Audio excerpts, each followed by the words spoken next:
Ladies and gentlemen, thanks for coming out. You could have been anywhere in the world, but you're here with me. I appreciate that.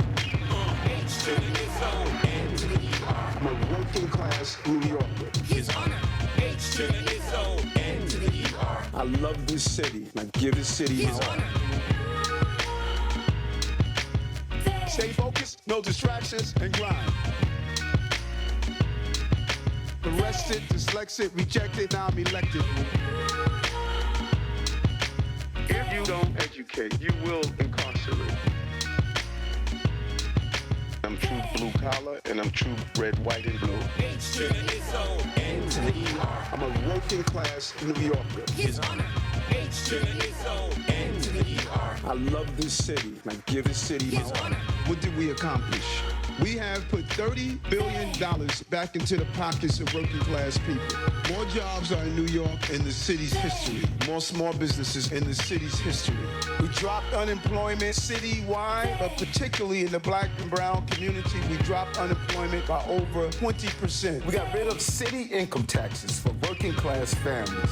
We wiped out medical debt for low-income New Yorkers. This administration has been the most pro-housing administration in the history of this city. Moved more people out of homelessness into permanent housing. We're paying the college tuition of foster care children, giving them life coaches until they're 21 years old. We have increased the number of PK and 3K seats, more seats in the history of the city. We are having universal after-school program. We removed over 25,000 illegal guns off our streets. We have the lowest number of shootings recorded in the history of this city. We drove down transit crime and delivered some of the safest subways in history. We removed over 125,000 illegal scooters, dirt bikes, and ghost cars. Come on. Yeah. Come on. H to the ISO, N to the ER.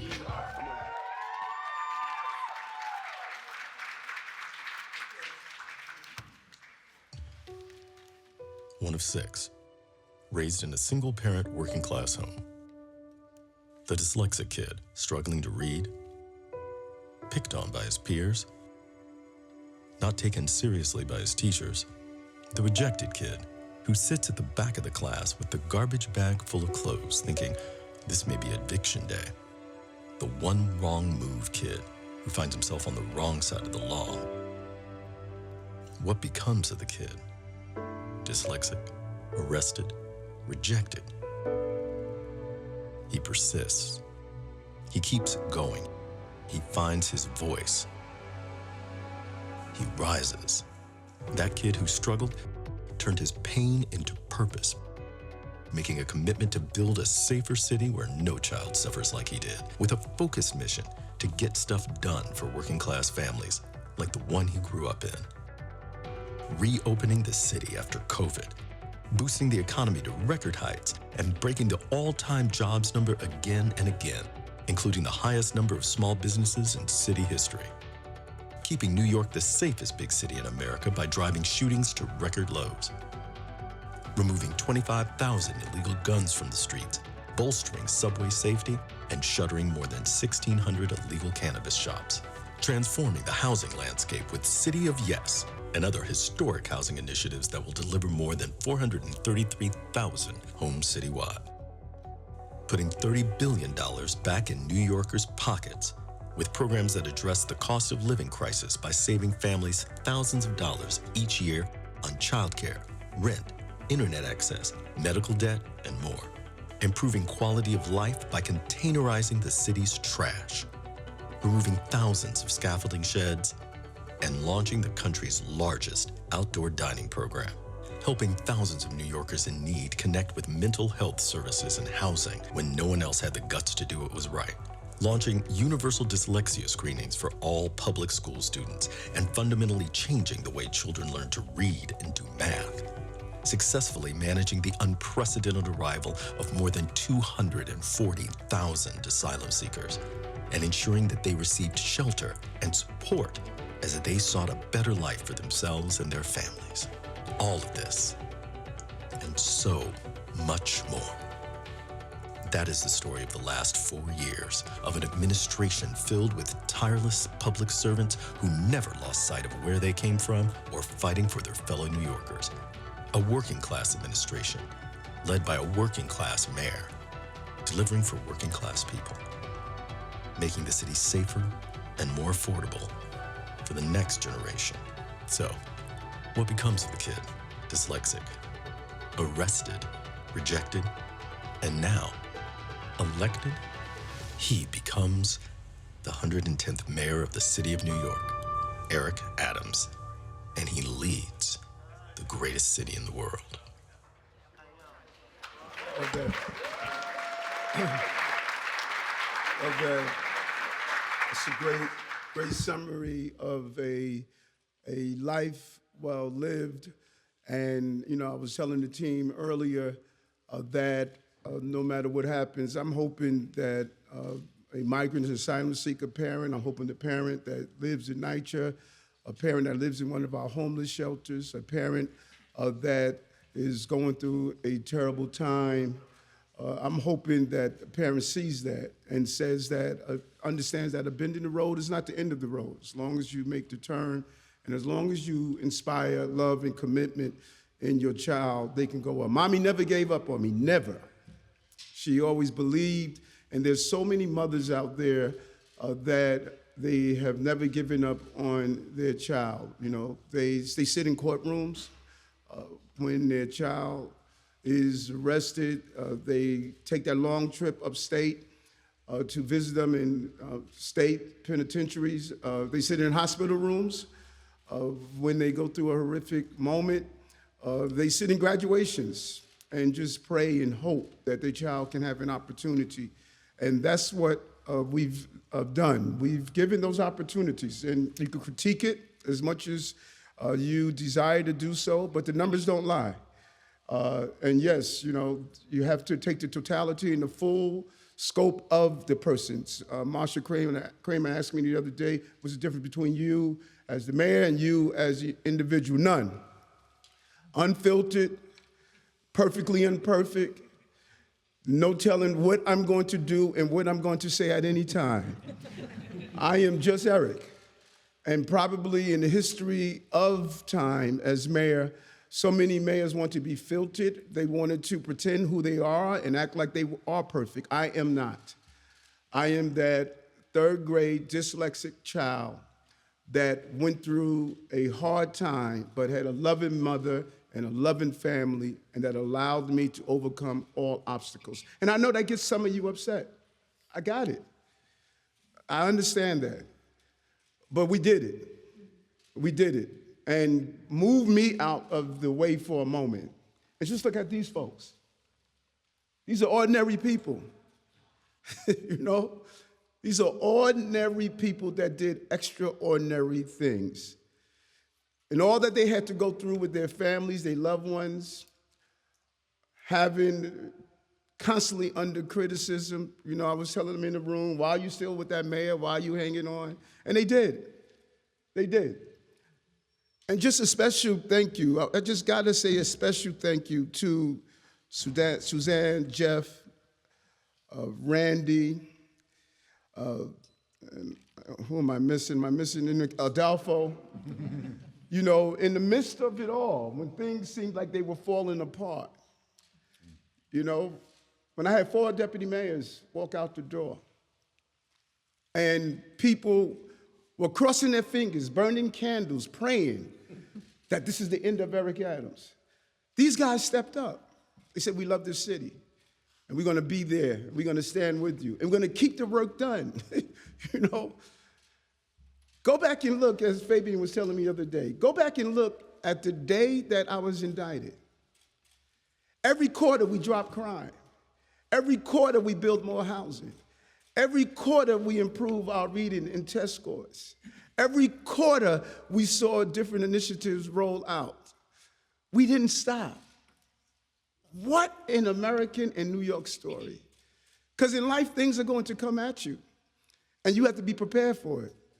And many are quick to point out when I'm the first in. You hear it all the time. I was just reading the other day. He's the first mayor in the history of New York to be indicted. Well, how about the first mayor to have visited Rikers Island and speak to inmates in prisons than any other mayor. The first mayor to do dyslexia screening. The first mayor to bring down crime to the record levels that we have. The first mayor to build more housing than any mayor in history, and we zoned the city for 433,000 units of housing because of what Adolfo has done. More housing of 12 years of my friend Michael Bloomberg, 8 years of de Blasio combined.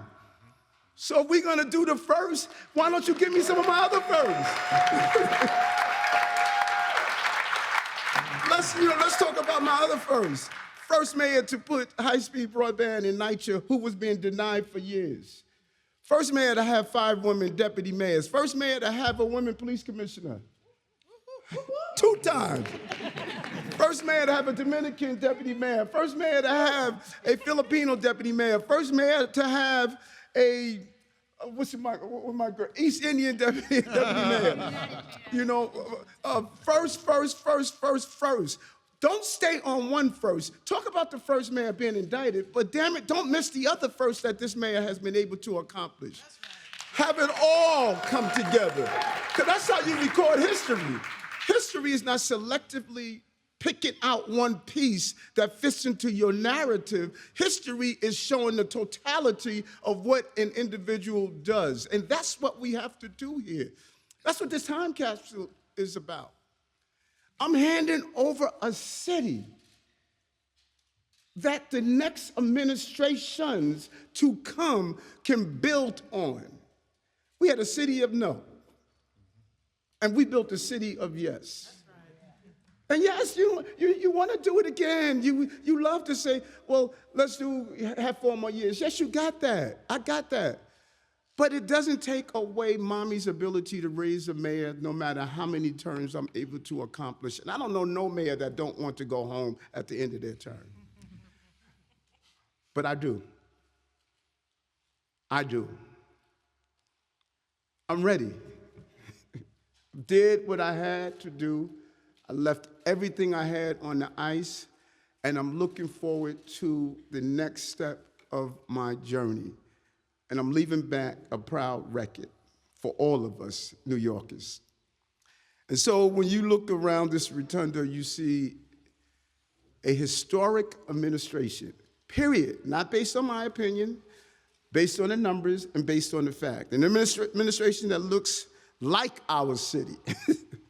The most diverse administration in the history of this city. I proved that women, Black and brown, can lead the most complex city on the globe. I proved it, and we've done it. Public servants from all 5 boroughs, all over the city, our public service are from every neighborhood and every community. People who got up before the sun rose and stayed up long after it's set to get stuff done for their fellow New Yorkers. I showed how we could have compassion and humanity at the same time. I'll never forget standing next to Commissioner Castro as we watched the first buses come into Grand Central, into Port Authority. Never forget spending the night inside a Herc, talking to those newly arrivals, believing they would be left behind and saying to them, I'm not going to leave you behind. And all those who criticized me did not spend one night there, did not meet any buses, but they were able to tell us what we've done wrong when in fact we had 237,000 migrants and asylum seekers that came to the city, and 90% of them have taken the next step on their journey because of this administration.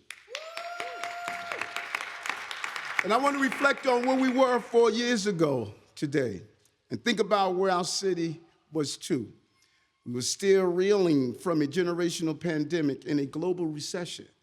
Crime was rising, our economy was falling, and I promise you that we would bring our city back from the brink and we would get stuff done for New Yorkers. Our first order of business was to bring down crime and make sure our communities were safe. We put thousands of police officers on our streets and took tens of thousands of illegal guns off them. Because of our cops and our counselors, our commissioners and our public servants, America's first important city, was the safest big city, and it got even safer. Today, I can report to New Yorkers that we are leaving with the fewest number of shootings in recorded history under our administration. Great job, Commissioner. Fewest number of shootings. Promised that I was going to make this city safe, delivered on making this city safe. We overhauled our city's approach to homelessness, and finally got New Yorkers with serious mental illness the help and health care they needed. There is nothing dignified about walking past people living on the streets. I don't care what anyone states. It was not going to happen under this administration, and it did not happen. And I told you public safety was the prerequisite to prosperity, and that if we drove down crime, we could drive jobs up. And I want to thank Deputy Mayor Kaz Daughtry and the work that you have done innovating our city over and over again to ensure all of our law enforcement agencies came together. And what we've done about jobs, that's exactly what happened. We broke the records on the most jobs in this city. Not once, twice, 3, 4, 5, 6, 7, 8, 9, 10, 11, but 12 times. More jobs in New York in the history of the city, and the more small businesses in our city's history. And then we continue to do it over and over again. We invested in cutting-edge industries like artificial intelligence, cultural engines like our museums, and generational events like the 2026 FIFA World Cup. What Lori Cumble did as a commissioner, she baselined the funding in our cultural institutions. They've been trying to do this for years. We knew it wasn't enough. We had to make it better than ever, and we tackled generational issues that were holding working people back. After 60 years of diversions and delay, we passed the most pro-housing legislation in city's history, and created record amount of affordable homes. We turned New York City into city of yes. People said we couldn't do it. Dan Garodnick, the entire team over at HBD, we got it done. Everyone said no, we said yes, and we got it done. And we didn't say yes to just more housing, more affordable housing.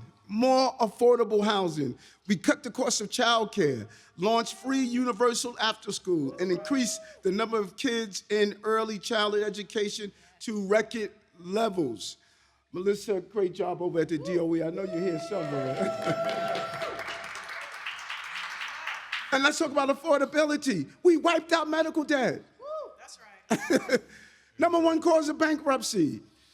Wasn't a bumper sticker for us, a slogan. We put $30 billion back in the pockets of working class people. That includes paying off college tuition for foster care children. We knew what was happening to them, aging out 600 to 700 every year, going into a dark place. And we said, no, we're going to be there for you, not only paying their college tuition, not only giving them a stipend, but also giving them life coaches until they're 21 years old. That's what you do when you really care about people.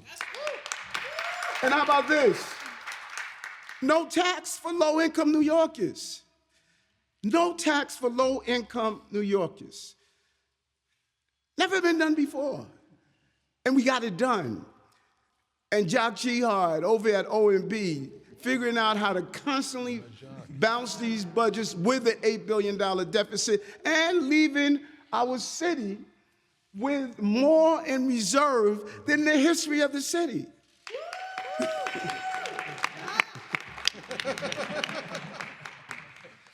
And you know, when you really want to understand what putting $30 billion in the pockets of New Yorkers mean, it means you think about low-income families. You think about Dorothy Mae Adams, making ends meet, trying to figure out how do you feed 6 children. When 2 parents are working their hardest to raise 2 kids, pay their bills, and get ahead, we knew we had to do things to cut their costs. That was our whole mission. We cut the cost of subsidized child care by more than 90%, giving them a place to send their kids during the day and saving the family $1,200 per year. $1,200 per almost close to $1,300. We expanded the earned income tax credit and got rid of city income taxes, as I stated. That's saving another $880 a year. So $1,280, $880, you're talking about over $2,000 a year. We wiped out their medical debt from the emergency visits a few years ago, giving them another $1,800 in average back in their pockets. We increased the threshold for those who qualify for fair fares, saving them another $780 each year. And through just 4 of our initiatives alone, we gave them back nearly $5,000 a year. That's the creativity. We cannot control the price of bread, but darn it, we put bread back in the pockets of working class people. And I want to see other people do that. Don't talk about it, get it done. Get it done. Promise made, promise kept. We transformed the way our students learned to read and write and drove lifespans back up to 83 years again. When I met with the former Commissioner of the Department of Health and Mental Hygiene, and we sat in our room, and he stated that we need to raise the life expectancy because I was impressed by Bloomberg's ability to raise it by 3 years. We said, let's try to get it to 83 years life expectancy in 5 or 10 years. It was one of the two. And I think it was 10 years. We didn't do it in 10 years. We did it in 4 years. Right. In 4 years. And in fact, our 83.5 is the highest life expectancy the city has ever had.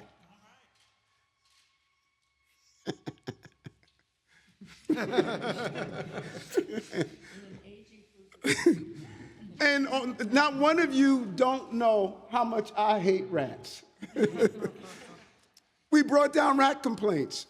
Remember, Commissioner, when we were talking about containerizing garbage? Yes. People told us it was going to take 5 years to containerize garbage in the city. And I said, Commissioner, we got to beat that. 75% of our garbage is in containers right now because of what we've done. She created a new garbage truck. We created the bins. And now we're going to move towards a completely containerized city. And we saw rat complaints go down. Our rat czar, Captain Karate, I want to thank her for her commitment that she did. She was focused. Scaffolding, what we did around scaffolding in our building. A lot of people say you're going to snap your fingers and get them down. Yeah, okay, we'll see. You know, listen, this was real work to get those scaffoldings down. And so 4 years later, I can say with confidence, New York City has never stood stronger. Our economy is stronger, 65 million tourism.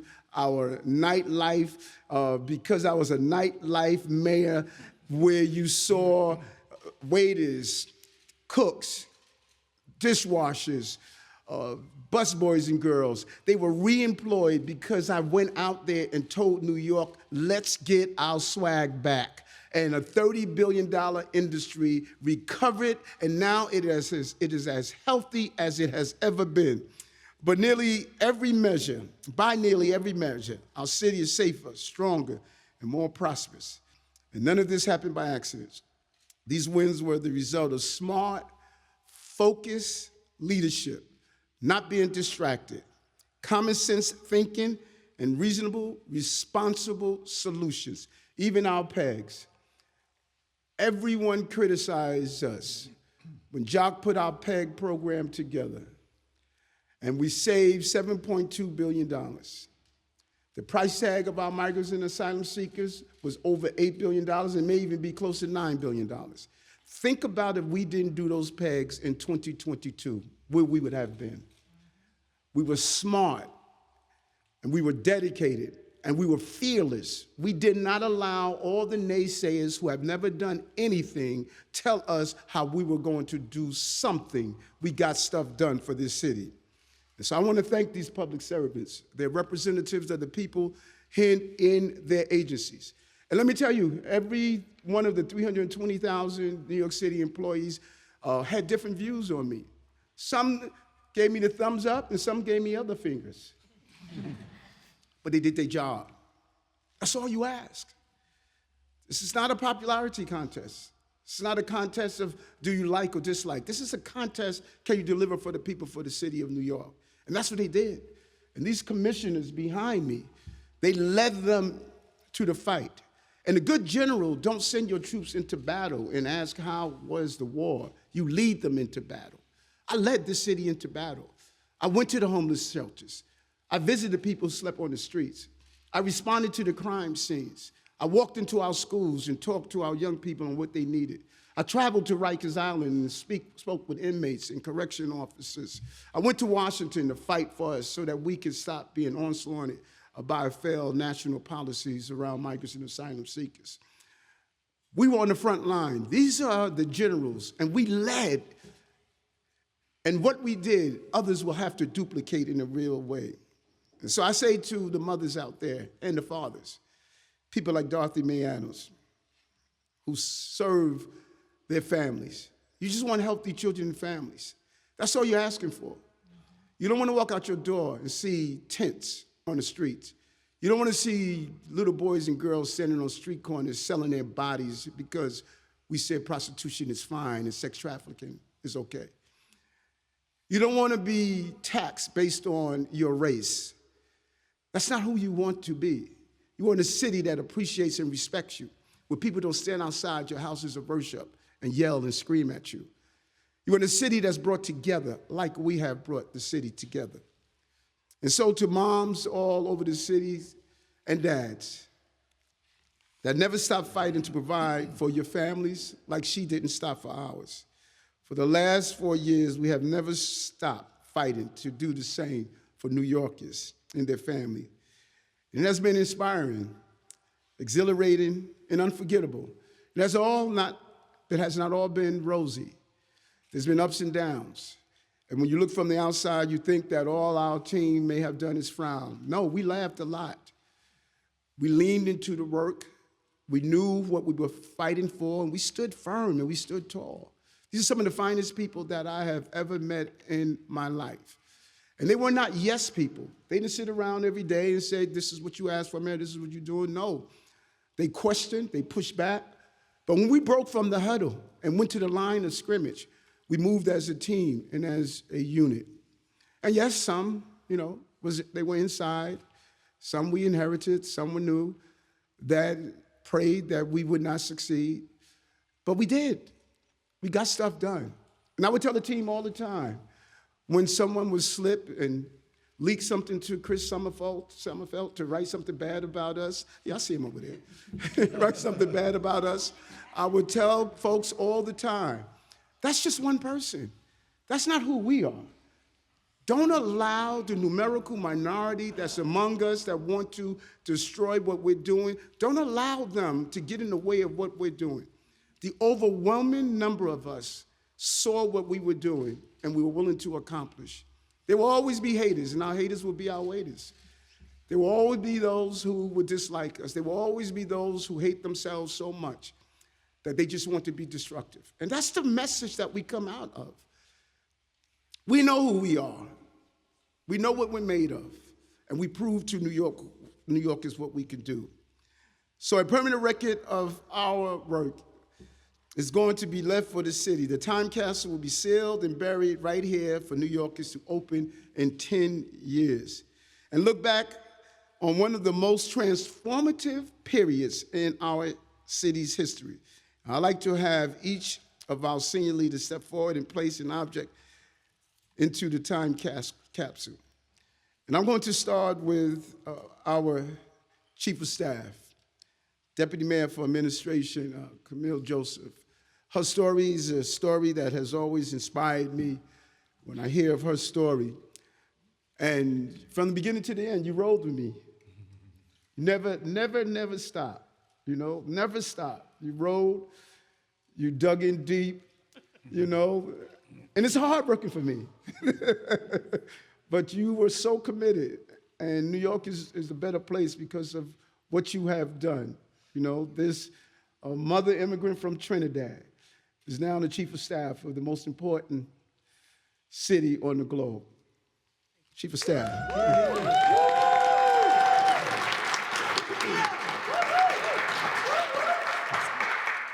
Thank you, Mayor.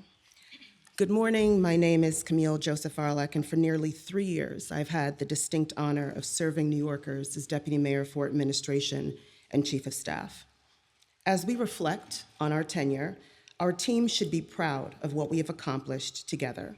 My team and I have worked hard to connect New Yorkers directly to essential services through countless community-oriented programs and events like this summer's Benefits on Your Block, to advance quality of life initiatives by leading, supporting, and strengthening programs like Community Link, to lead the city's rodent mitigation efforts by establishing a dedicated urban pest management team, to save the New York City AmeriCorps program from federal funding cuts, to enhance performance and efficiency across the city's 300,000 member workforce, and our list goes on.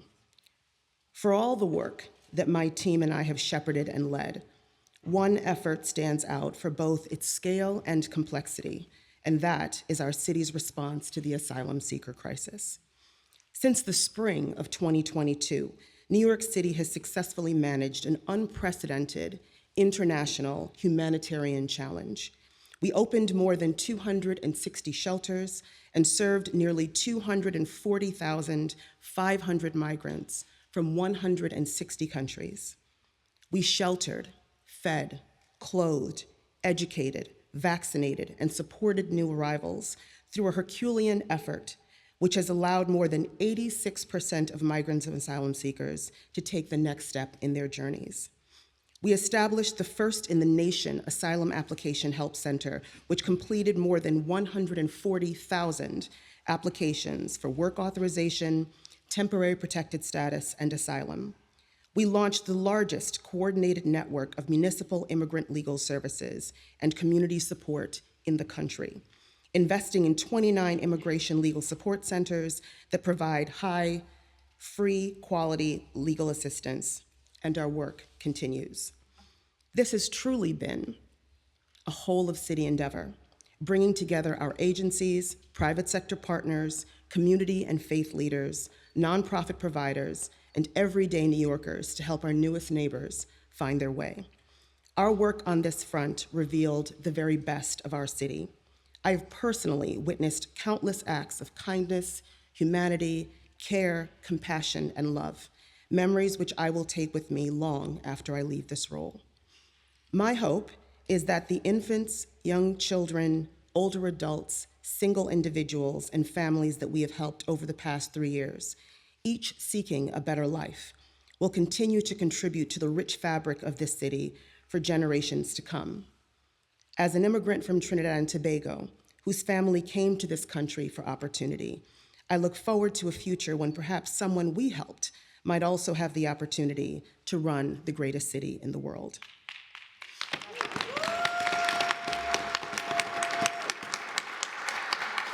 When a migrant enters city care, they are issued a humanitarian emergency response and relief center identification card. Today, for this time capsule, I am adding one of those cards.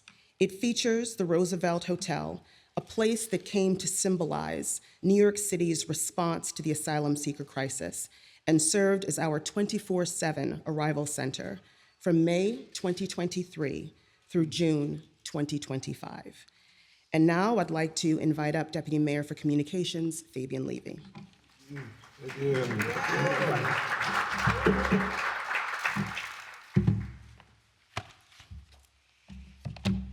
loves Fabian. Good morning, everybody. My name is Fabian Levy, and for the last 4 years, it's been my privilege to lead communications for the city. First as press secretary to the mayor, and for almost 2.5 years as deputy mayor for communications. When the mayor asked me to take on this role, he made the mission clear. We needed to use every tool we had to reach every New Yorker in every community. For me, that mission has been personal. Growing up in a community full of immigrants, like my own family, I saw firsthand how important it is for government to reach people where they are, and the dire consequences when government doesn't even try. That's why we worked hard to connect and communicate with every New Yorker and to make sure they knew about city services that could make life more affordable, as well as the emergency information that could help save their lives. We didn't just conduct more than 2,600 open press events and over 850 interviews with media outlets. We assessed the landscape, broadened our approach, and met New Yorkers where they were. The Adams administration was the first to shine a light on communities long ignored in the city, raising the flags of different nations along the American flag, visiting places of worship, speaking directly to ethnic community reporters who never had the opportunity to cover their city government from City Hall. We also launched a new podcast and radio program so that New Yorkers could hear directly from their mayor, and we created a new Hear From Eric newsletter, multiple WhatsApp channels, and a Text with Eric texting program to send information on events, announcements, and opportunities to New Yorkers. But the mission wasn't just to communicate to New Yorkers, we had to communicate with them. One of the things I'm most proud of is that a number of these different platforms allowed us to have a dialogue directly with New Yorkers who let us know about family members who needed housing and mental health help, friends who needed jobs, parks and street corners that needed to be clean, and so much more. Because of our communication channels, we were able to talk with New Yorkers, hear their problems, and take immediate action to help resolve them as we got stuff done for 8.5 million of our fellow New Yorkers in the languages and manners in which they understood the solution. When I look around this rotunda, I can't even count the number of commissioners and their staff I contacted about an issue we were texted about, heard about on our radio program, or learned about through another channel. And when I think about all the work to modernize and digitize communications, to expand access and deliver information, it's clear that the Adams administration functioned as a prism. Light enters a prism unchanged, but it must bend to pass through. At each surface, it meets resistance, and sometimes reflection, sometimes refraction. Not rejection, but redirection. Inside the prism, light turns. In fact, sometimes it discovers paths it never expected to take. Only after these turns does the light emerge, not weaker for having changed the direction, but richer, separated into colors it never knew it carried. So it is with our administration. We are shaped by the angles we met, and what may have felt like the light being reflected may simply have been how we were shining more fully. Like a prism, we made certain that the clear messaging and directives from City Hall were translated into the spectrum of cultures, languages, and lifestyles represented across the 5 boroughs, while at the same time listening to those same people and gathering feedback. We then distilled what was universally important to everyday New Yorkers, came up with solutions, and continued our dialogues with New Yorkers in different languages and through different platforms. There was no one way to describe how we spoke to New Yorkers. No, in fact, like a prism, the angle of incidence equaled the angle of reflection, the manner in how we communicated. Before I end, I want to thank everyone who made our progress possible, from our agencies to our City Hall team, and especially my communications team who worked longer hours than anyone else. But thank you especially to Mayor Adams for the chance to serve the city I love and be a small part of leaving behind a legacy we can all be proud of. I'd like to also thank my family, of course. I'm humbled to have had the honor to serve. Thank you. And next, I'm going to introduce DM Ana Almanzar, the Deputy Mayor for Strategic Initiatives.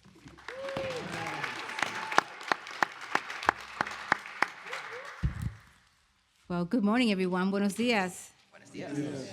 My name is Ana J. Almanzar, and I have the great honor to serve as Deputy Mayor for Strategic Initiative. I am holding, right here, if you can see it, a graduation tassel. Oops, I knew that would happen. A graduation tassel moves only when you have earned it. And this one represents the hard-won progress we've made for the families of the city of New York to ensure that the next generation has the support, the stability, and the opportunity to earn that tassel.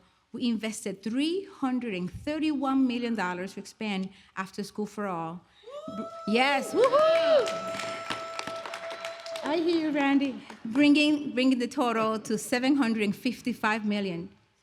We committed nearly $600 million to early childhood education, and we opened college savings accounts for more than 280,000 students. All right, Yes. Woo. Laying a foundation for their lives long before they ever step onto a campus. When we open the time capsule in 10 years from now, children in our childcare programs will move from elementary into middle school, and students in our after-school seats will be finishing their college careers, entering futures full of possibilities. Yeah. For parents and students alike, graduation is a magic hour. It's filled with glory, a moment where we look back at our education for one very last time. Mayor Adams, serving the city has been an entirely new education, and everyone in this administration deserves their own tassel. Thank you, Mayor Adams, for the chance to give back to the place that gave my family and I everything. It has been the greatest honor of my entire life. I have given it my all. It is my honor to introduce DM Tiffany Raspberry. Thank you.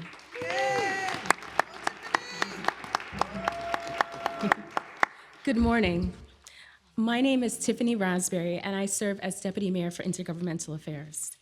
A guiding principle of this administration has been improving the quality of life for all New Yorkers through practical, common-sense solutions that put public health and safety first, especially when it comes to protecting New York City's children and families.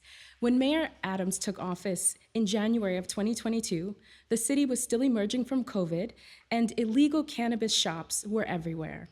One of the first things I noticed when I arrived at City Hall on that morning was a 24-hour illegal marijuana shop on Broadway, clearly visible from City Hall. These shops were selling unregulated products and putting children and families at risk.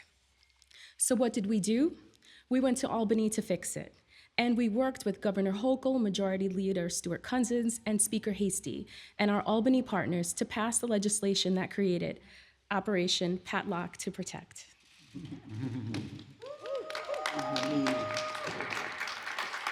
Since then, over 1,600 illegal cannabis stores have been shut down, and more than $95 million in illegal products have been seized.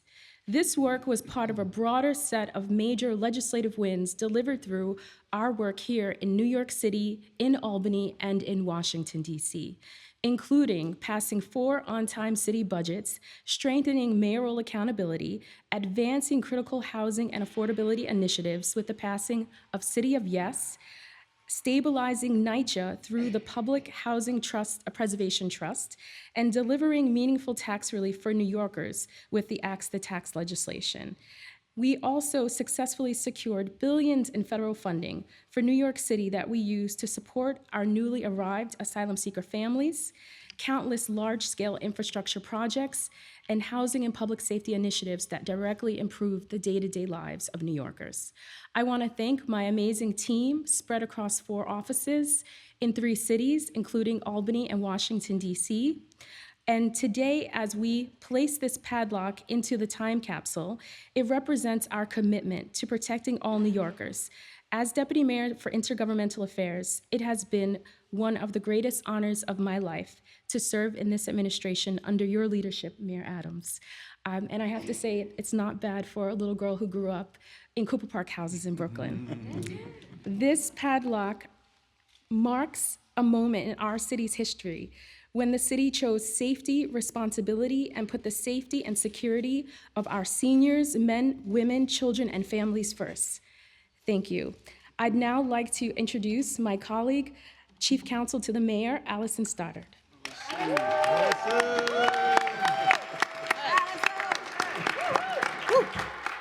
All right, hello. My name is Allison Stoddard. I serve as Chief Counsel to the Mayor and City Hall. And in that role, our team oversees the activities of about a dozen entities.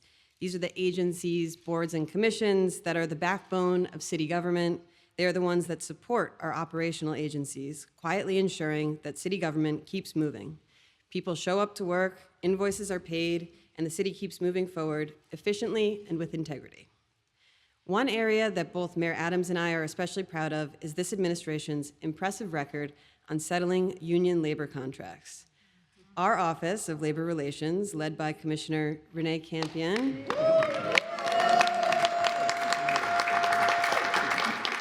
frequently known as Renee Champion, has settled labor agreements for 98.6% of our municipal workforce during the latest round of bargaining. That means that over 358,000 city employees saw salary increases of 16 to 19% over the course of new 5-year contracts. To represent this great work, I am contributing a mini Staten Island ferry, cute, right, to the Adams administration time capsule. I was gonna say it's the cutest entry, but I think I might get some competition. So this Staten Island Ferry reflects how our administration delivered a new contract for over 150 Staten Island Ferry captains, mates, and engineers in 2023. This was the longest labor contract in city history, 16 years, because the labor negotiations with this union had been unresolved through 2 prior administrations. This contract provided pattern-conforming wage increases dating back to 2010, which was the last time this union had a contract in place. This contract ensured that those who help transport the 16 million New Yorkers between Staten Island and Manhattan each year get fair wages and more flexibility, and they get to go home to their families knowing that the city of New York has their back. Mayor Adams made a promise to be a 5-borough mayor who never forgets about New Yorkers, no matter where they live. And with this small ferry and the big contract, as well as over 100 others executed during this administration, we are showing how we delivered for our city workers and for the people across the 5 boroughs. And with that, I will introduce DM Adolfo. All right now. You know you have a good relationship with your colleagues when it's DM Adolfo. That's it. And privately, my stage name, also my rapper name is DMAC. That's what in the building. I'm Adolfo Carrion, Deputy Mayor for Housing, Economic Development, and Workforce. It's been the honor of my life to work in this building with this mayor and this team over the past 4 years as Housing Commissioner for 3.5 years, and for the last 10 months, 2 weeks, and 17 hours, but who's counting? Like so many families who moved from Puerto Rico to New York in the 1950s, my parents got their start in a Williamsburg sub-basement apartment. It was small, it was damp, but it was home. Through long hours, hard work, and my parents' ingenuity, we graduated and we made it into public housing to the Jacob Riis houses, then on to federally financed housing, and eventually we became homeowners for the first time in the county of the Bronx and entered the middle class. And when we came to office, and I remember standing right in this space when the mayor asked me to take on the reins of the housing agency of New York City, we wanted to make sure that that story, that my family's story, was still possible today. Our work during this administration has been nothing short of extraordinary. We began this administration with a city in distress and in need of strong leadership. In under 2 years, we not only brought back all of the jobs lost during the pandemic, we also broke the all-time New York City jobs record. And then we went on to break our own record 11 times.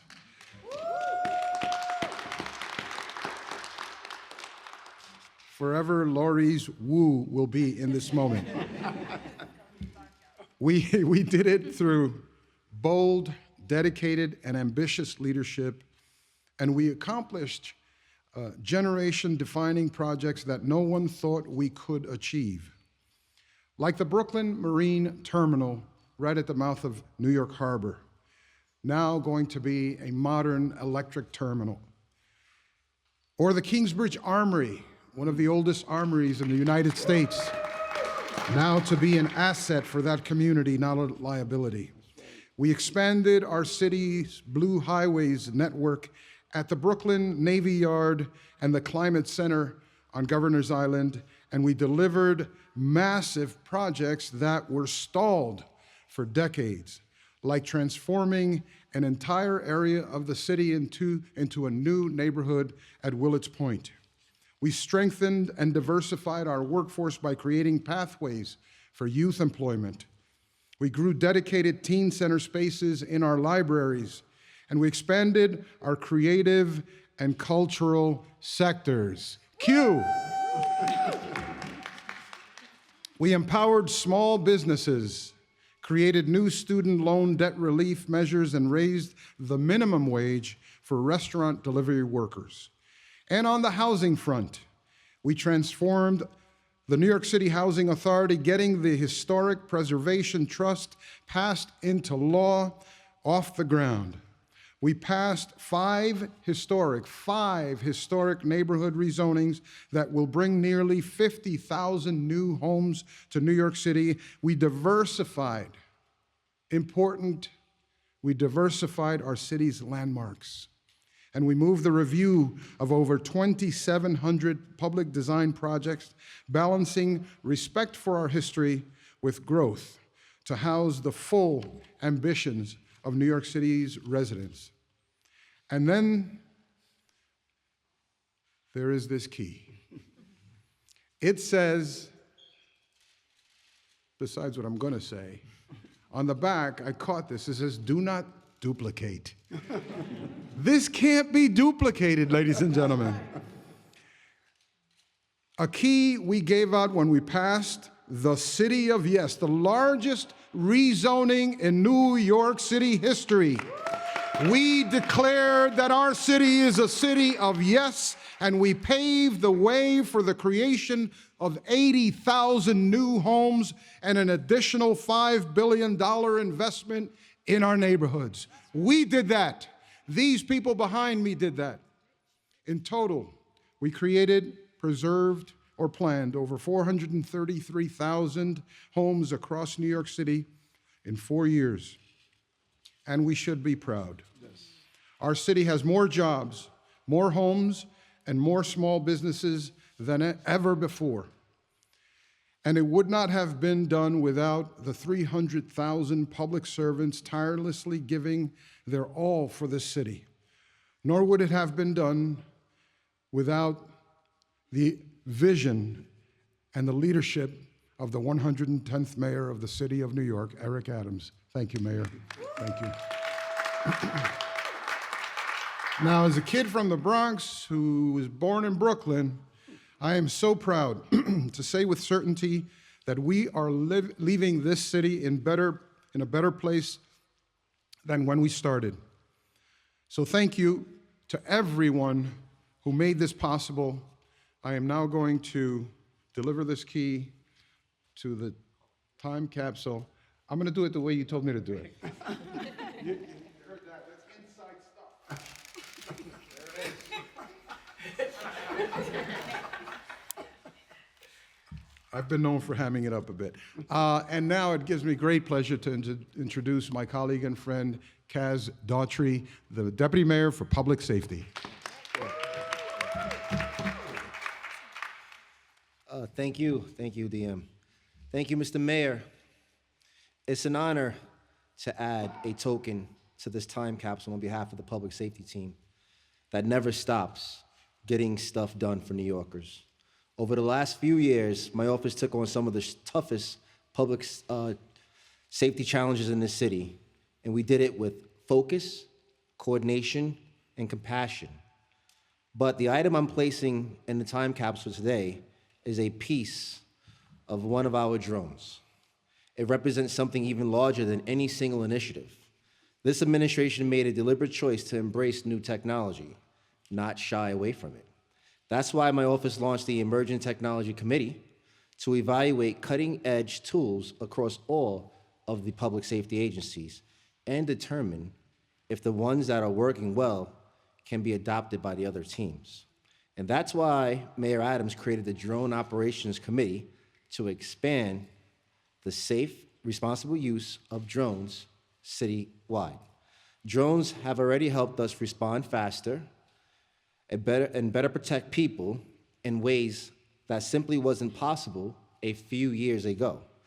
Though our Drone as a First Responder program, drones can reach an incident in about 2.5 minutes, providing critical live view of the scene before officers and first responders even arrive.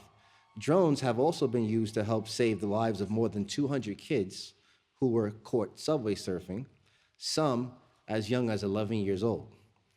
And on our beaches this past summer, drones helped save more than 40 swimmers and provided early warning to beachgoers and spotted over 20 shark sightings, keeping beachgoers safe and also keeping first responders safe as well. This is a small piece of hardware right here. I was debating between this or airtight when somebody digs this box a little while. But this represents something more larger. This is a symbol of our commitment to innovation, to problem solving, to use every tool at our disposal, and to never being afraid to try something new if it's going to work to keep New Yorkers safe. We are here today to reflect on the incredible things that we have accomplished under Mayor Eric Adams' leadership for these past 4 years. But this time capsule is also about looking to the future. And it's a path and a path forward for new technology, new ideas, and a public safety system that is built not just for today's challenges, but for tomorrow's as well.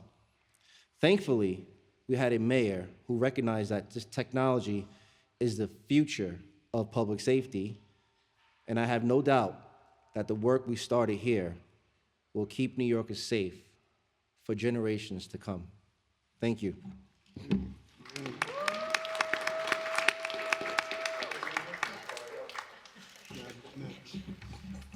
And now I would like to bring up DM Suzanne.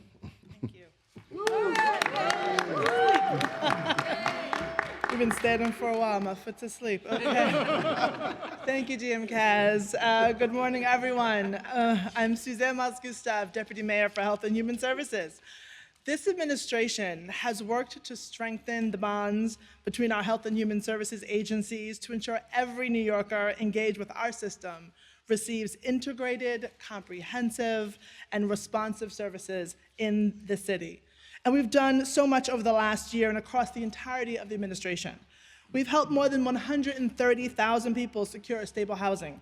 We've relieved $135 million in medical debt for 75,000 people, and much more relief to come.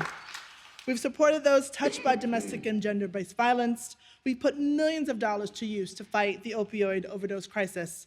We've expanded lifestyle medicine programs to give more people the chance that the mayor had to change his life and health trajectory. We've helped more than 1,200 people with disabilities find jobs. We've advanced a comprehensive mental health plan, including for our young people. We rewrote the playbook for serving those who are homeless, and especially those suffering from severe mental illness. We honored our veterans, and we made advancements to make our city more age inclusive. And then something near and dear to my heart, and I know to the mayor's as well, is getting to the root causes and the challenges we face around maternal health and infant and child mortality. Mayor Adams took on this cause early on in his administration and never wavered. Thanks to our citywide doula initiative, over 3,500 mothers have been served since 2022 with no maternal deaths. And we've increased doula access by 25% across the city. And in October of this year, we announced a program through the Department of Social Services called Creating Real Impact at Birth, or CRIB, with an investment of $8.5 million to give pregnant people in shelter a faster track to housing vouchers to eliminate the number of children born in shelter. Along with that program, 4 of our New York City health and hospital locations launched a baby box program, giving new families the essentials after their newborn comes into the world, including resources for what to expect and how to connect with support. That's why I'm offering the cutest entry, this set of baby clothes, because New York loves me if I'm a baby. To represent all the strides this administration has made for young children and families, especially our most vulnerable. We have set a goal to ensure no child is born into shelter, and this onesie represents that. We know there is much, much more to do to tackle health inequities, with Black and brown communities still lagging far behind, specifically related to infant and child mortality, where rates are more than 2 times what they are for their white counterparts. But this is work that must continue. In closing, I want to thank you, Mayor Adams, for your dedication, and to all of our agencies in our portfolio. We're leaving connected and curious agencies and leaders across the Health and Human Services portfolio working together and devising strategies on tough issues such as infant and child mortality, and we have a task force that does that, and they're ready to carry their efforts into the next administration. We have been at the forefront of serving New Yorkers when they most need support, and we've done so much to help make those lives of all those New Yorkers healthier and more fulfilling. The work we've started, yes, will persist, and our legacy will remain long into the future. Thank you all. Thank you. And it's my pleasure to call up DM Jeff Roth.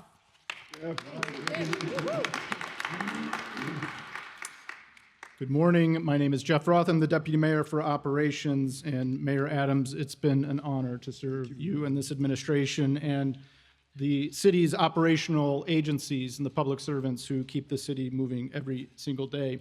We had so many initiatives, from containerization to scaffolding to advancing climate and flood resilience projects, delivering safer streets and public spaces, expanding accessibility, and modernizing core city operations by coordinating across agencies to move faster and smarter. One initiative that stands as testament of government innovation is the trash revolution and the containerization pilots in West Harlem and downtown Brooklyn. Early data show meaningful reductions in rat complaints, along with cleaner sidewalks and safer working conditions for sanitation workers. It's a modern solution to a decades-old problem, and it proves that when government focuses on outcomes, innovation doesn't have to be complicated. So I've got this miniature trash can, which, oh, the lid, be careful, it might fall off. It doesn't fit a banana peel. Represents a city willing to modernize and a team committed to delivering results New Yorkers can see on their blocks. And I will say this, while this is one small trash can for a time capsule, it is one giant leap for a city.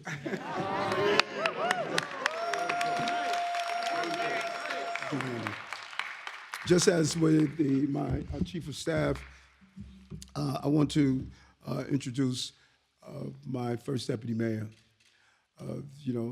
Many people walk out of a room when you are in need, and very few walk in. Randy was treated unfairly when he went to become a corp counsel. He was disrespected. He was humiliated in front of his family and countless number of people who came to support him. And by any other standard, a person would say, I don't need this, I don't need to deal with putting my life and my family on the line. But he didn't do that. When I called our first deputy mayor during probably one of the most challenging times in this administration and asked for his steady hand, his leadership, his vision, and asked him to come and join us, he did not hesitate. He asked me, where do I sign up?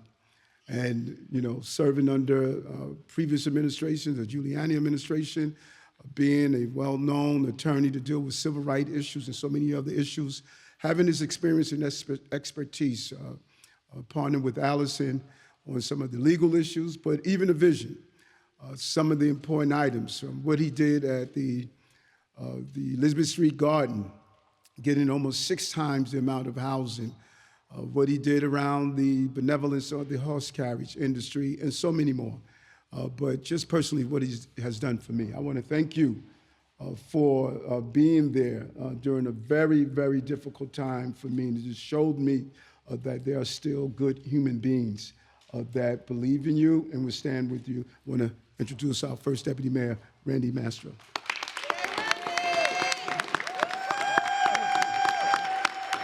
Wow. I'm all for Klempt now. Well, the first will go last. It's the honor of a lifetime to be able to serve this city in City Hall, an honor I've now had twice. And while it took me nearly 30 years to get back here, and it may take 30 more years for me to get back here again, I better say what I have to say now. And by the way, I have a lot to say. We gotta still bury the thing. Yes, I know. Don't worry. Yeah, it'll be good. So let me just say this. Proud of so many things that this team has achieved in such a short period of time. Proud of a budget the mayor called the best budget ever. Even the city council speaker said it was as close to perfect as she'd experienced, and then passed the city council unanimously, which hasn't happened in many years. Proud that despite those who thought we couldn't work with the city council and other elected officials to get things done, over the past 9 months, we passed 4 major neighborhood rezonings, including the largest in city history. Five overall, and close to 50,000 units of housing. We passed the expansion of Hudson Yards, producing even more affordable housing. We passed the rezoning relating to the Kingsbridge Armory. We passed the Brooklyn Marine Terminal Market, supermajority vote of elected officials and community representatives, producing thousands more affordable housing units, and we effectively sustained mayoral veto of the Bally's Casino project, which led to it getting licensed so that there will be thousands of jobs now coming to the Bronx and many, many millions of dollars of economic activity because that casino project is going forward. Proud to have been part of an administration that created the first mayor's office to combat anti-Semitism of any city in this country. And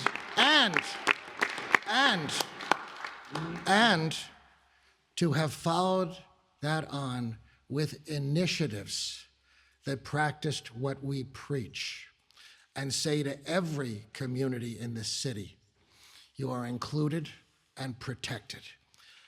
And proud of so many other achievements. I could go on, but you can read another 40 of them in my 5-page single-spaced resignation letter. But I'm here today to talk about an initiative that was particularly near and dear. It's about quality of life. It's about public safety and protecting New Yorkers. And that's our bike lanes, where too many e-bikes were speeding, causing injuries, had uncertified ion batteries that imploded into fires, no identification, no protection for workers, and not enough enforcement. It took a multi-agency effort to put together a plan to address it. Now, when I arrived here, so many said, oh, gotta leave it to the city council. Leave it to the city council. No, we didn't leave it to the city council. We said, gotta reduce those speed limits. So that is why I have a speedometer set at 15 miles an hour, because that is the speed limit that we adopted. And they said, oh, couldn't get people to go along. Oh, City Bike would never do that. They agreed to the 15 miles an hour and set all their speedometers at 15 miles an hour in less than 24 hours. And working with DOT and fire and police and so many others, we have made this scourge that was going on, the danger that was going on bike lanes, we have made them safer. Still much work to be done. Increased enforcement through DOT, working with the NYPD. Crackdowns on uncertified ion batteries, making our bike lanes safer for New Yorkers and pedestrians. That's the kind of legacy, that's the kind of innovation of this administration, of which I am very proud. And I will say, as a second-generation Italian American, in closing, I paraphrase the immortal Frank Sinatra. We did it our way.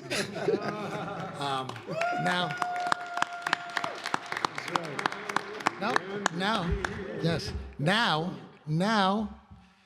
I have the honor of asking to come back to the microphone a man whose administration, this great team behind us,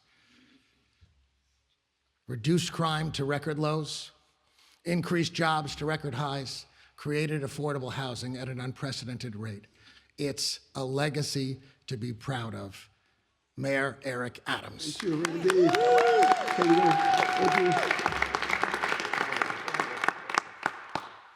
Record jobs, record homes, record small businesses, record early childhood education enrollment, record investments in homelessness, record safety.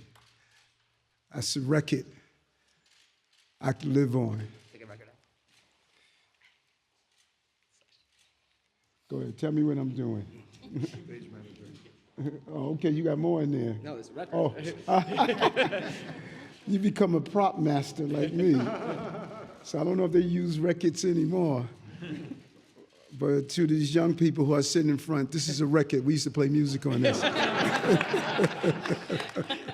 What school are you from? Huh? Where school are you from? I'm sorry? All over, different schools?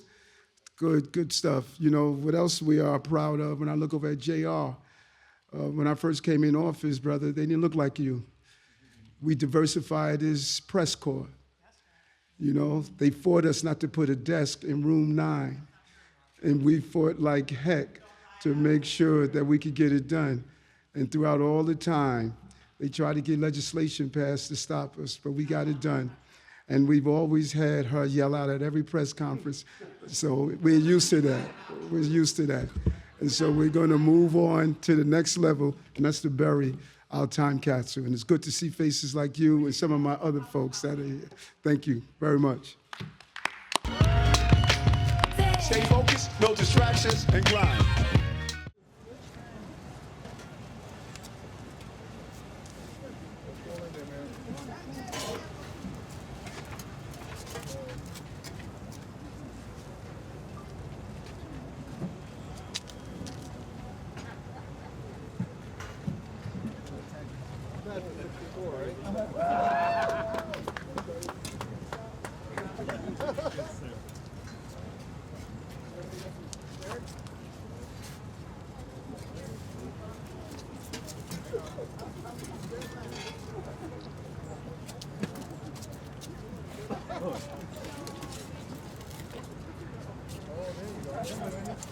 I love to see it there.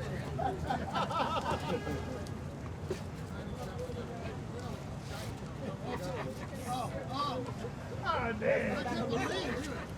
What a line.